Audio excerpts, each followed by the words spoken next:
We're here today talking with Dana de Windt about his book, Checkmate, the Morgan Stanley Whistleblower. Dana, thank you so much for taking time to talk with us and join us today. Thank you, Scott. Why don't we just start by just tell us a little bit about your experience and about the book? I certainly will. Checkmate is the story of my finding out that there were various violations and misbehavior by the firm I was working for, Morgan Stanley, relative to selling a misrepresented security as a bond when it was a surplus note, which is a totally different security.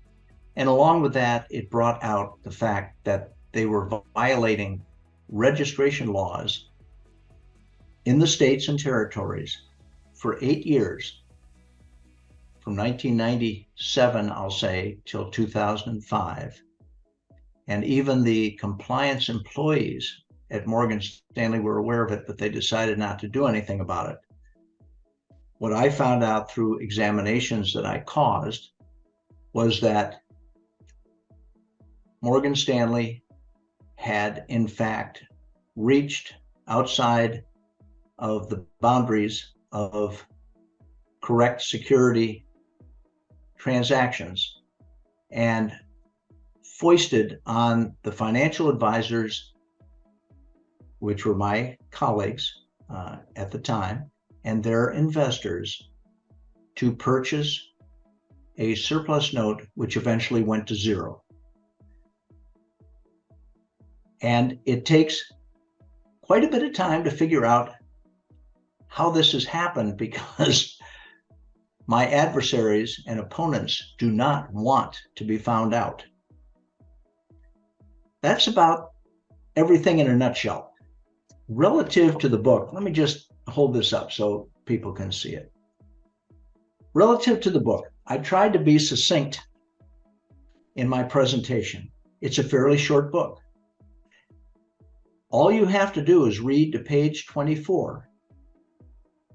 It's your decision whether or not you want to cross over to the internet domain site and look at the documentation behind what I've told you. Some people will want to, some people will just want to do the read.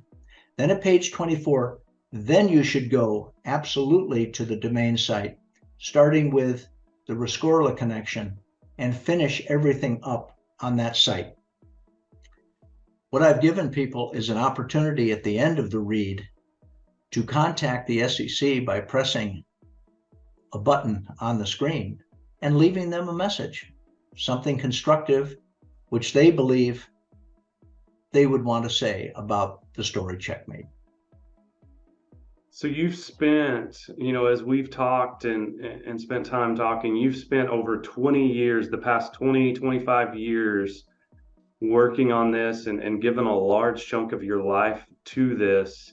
And that, I think that's what we point to with the book and with the website is, what we're talking about here today is just, like you said, a nutshell, but really want to pique interest and push people towards grabbing a copy of your book, spending time reading about the book, but kind of help people understand. Give us a short explanation of why you were so into this and why it could even affect someone like myself. Well, during my career, beginning with E.F. Hutton in the 70s, I ended up being the compliance officer for 8 E.F. Hutton officers. So I had to do an awful lot of compliance training. And then behind that, I became an industry arbitrator with the Financial Regulatory Authority.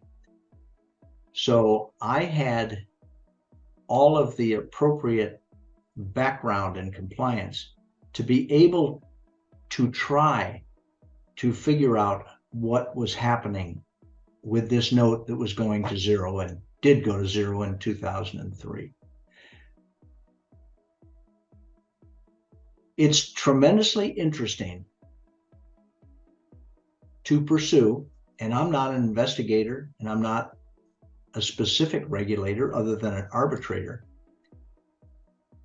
but to try to find where the meandering road takes you on these things. And I found out a lot of things because several other people told me things which came off of, for instance, the Wall Street Journal article that was dropped on me on May 24th of 2008. So I found out that Morgan Stanley was doing things that nobody knew about except this guy, and I got all the material and I tried to use that to move forward. In my wildest dreams, I would never have believed that Morgan Stanley would attempt to take a security, pretend it's a different security, and sell it abusively through unsuspecting financial advisors who still to this day don't even know it was a surplus note.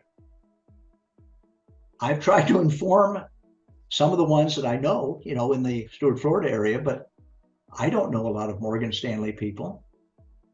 And the article in the Wall Street Journal was not accurate. It didn't talk about it being a bond and not a surplus note. All they took was information that came from FINRA when they dropped the examination 6 months earlier. So nobody was getting the story. And frankly, I don't think anybody reads well enough to pick up this article in May of 2008 and look at it and say, hey, look at this Morgan Stanley Crusader. Dana de Windt blew the whistle. Let's see what that's all about. I got one call from one person in the United States, and he's the one that set me going for the next decade. So I was happy to do it, but I will tell you that this has been a very anxious and long, difficult foray. And I would appreciate it if you were interested in finding out how one person is willing to stand up against 4 to 6 Goliaths, including the Financial Fraud Enforcement Task Force, along with the FBI, who is sitting this one out. And if you want to see how this happened and want to make some statements to the FBI or the SEC, then have at it. All I can do is inform you what happened, and I hope that this particular call does get around, and maybe people in the upper media levels, and specifically Elizabeth Warren's Consumer Financial Consumer Bureau. No, it's the Consumer Financial CFPB Protection Bureau, would step in like they did with the Madoff matter, have a hearing on it, get all of these details. My gosh, all the details. You've done all the work. Have been completed. The whistleblower department of the SEC didn't have to do anything except read the original monograph, which was 14 pages long. It's included in here. But anyway, I've tried to keep myself on the up and up, even though I am exceedingly annoyed at my opponents. I've asked them to meet with me and my attorney several times. It's not a legal case. It's a sit-down workout settlement. It's not hard. You have to be a little bit courageous. You have to tell the truth. You have to admit things that you wish you didn't have to. But you know what?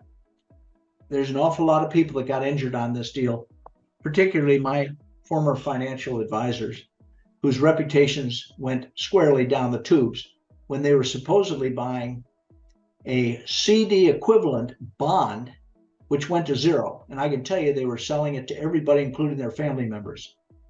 So look, I've done my job. This is basically the end of the road for me. If I don't get the help that I need from a national basis to sit down and sort this out with the SEC and Morgan Stanley, then I can say that I'm going to start sleeping better at night.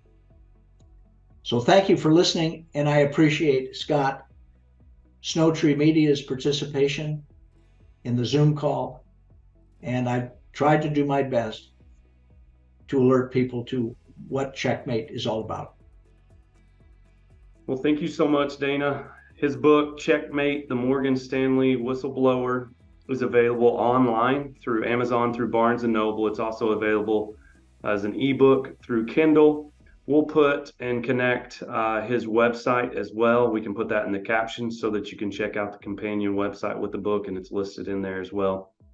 But get out there, read, and help him continue to push for just accountability and ownership of the things that have happened. Thank you so much, Dana, for joining us. You're welcome, Scott. Have a great day. You too.